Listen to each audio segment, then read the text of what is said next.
Have you ever wanted to change the color of an object on screen, but you were already in the middle of editing? Well, in this tutorial, I'll show you how to do that in Premiere Pro. If this is your first time to my channel, then welcome. My name is Adrienne. I make video editing tutorials. And if you like what you see and you want to be a part of the community, then I hope you'll subscribe. And now let's get into it. There are lots of different ways that you can change the color of an object on screen in Premiere. In this tutorial, we're going to cover two of those ways.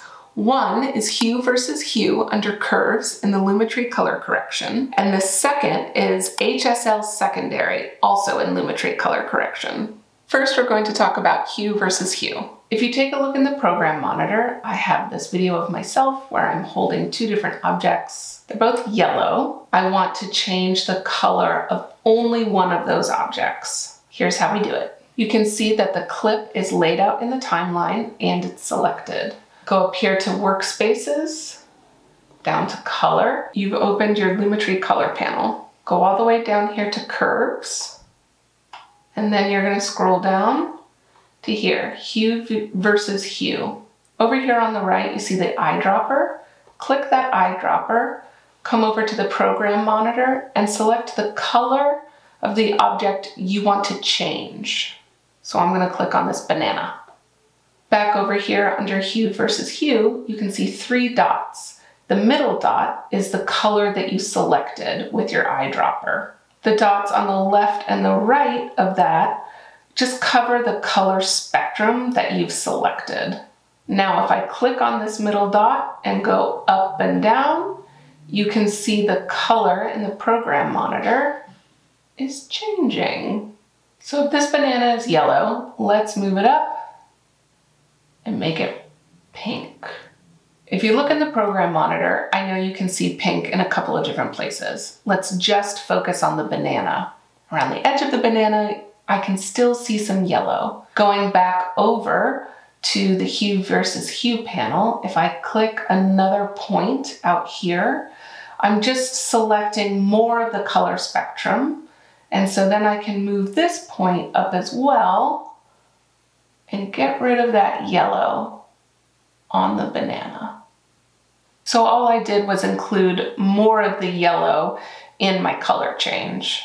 Back in the program monitor, we can see that the banana is pink, which is what we want, but the scissors are also pink and some pink was picked up in my hair. Obviously, we don't want that. So let's talk about masking. What we want to do here is create a mask around the banana and then track the banana. Go down to the timeline and make sure your playhead is at the start of your clip. Go up to the effects panel and open up Lumetri color.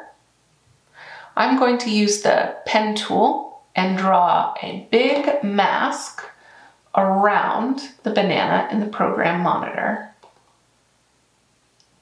You can see as soon as I closed that mask, the pink disappeared from my hair, it disappeared from the scissors, and I think there was a little on my neck as well. In this clip, I moved the banana and the scissors up and down, so now we need to track the mask through the entire clip.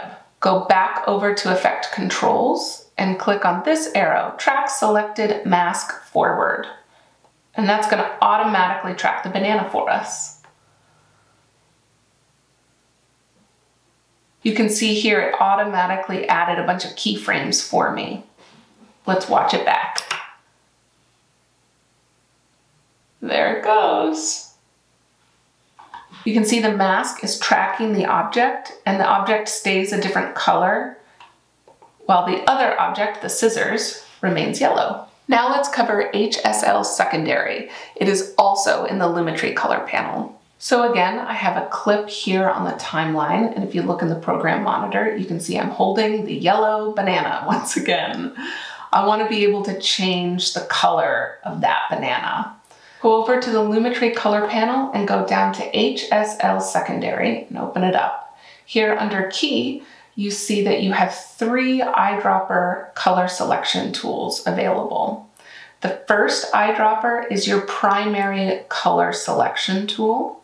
The second eyedropper adds color to what you've originally selected. And the third eyedropper removes color from what you've already selected. Let's take the primary eyedropper, go over to the program monitor and click on that yellow banana. If we come back to HSL secondary, you can see I have definitely selected yellow, but I don't see that in the program monitor. Come down here and put a check mark by color gray. And that shows me exactly what I've selected. So just to show you, if I want to add color, I can click here and I've added color.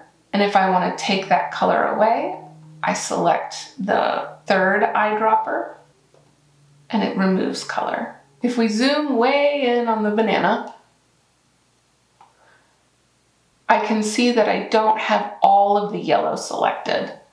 So I'm going to click on that second eyedropper and I'm going to press and hold and just sort of color in the banana. I zoom back out and I think the selection looks pretty good. But if I really want to fine tune the color that I selected, I can go back over to HSL secondary and come down here to HSL. They stand for hue, saturation, and lightness. If you move this bar back and forth, it changes your color selection. This top arrow changes the length of that bar. This bottom arrow just acts as a fade. If you come down here under key, you'll see refine and denoise and blur. I really don't recommend doing much with denoise and blur because it can make your color change start to look really artificial. Now go up and uncheck color gray and you can see your whole image in the program monitor. Now if I scroll down here to the color wheel under correction, these are the midtones, and if I click on the center, I can move it around and you can watch that banana change color. So there it's pink. Now let's fine tune that even further. You go up here, you'll see these 3 circles. Click on those and it opens up, you still have the midtones, and it opens up shadows and highlights.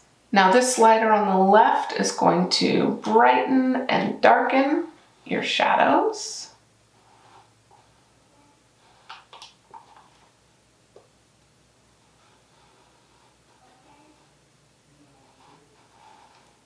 That looks pretty good. The pink color is pretty wild, but the change is there. It looks pretty fake in my hand, but it's more pink than yellow, and I don't know, maybe an artificial look is kind of what you're going for in your project. Let's watch it play back.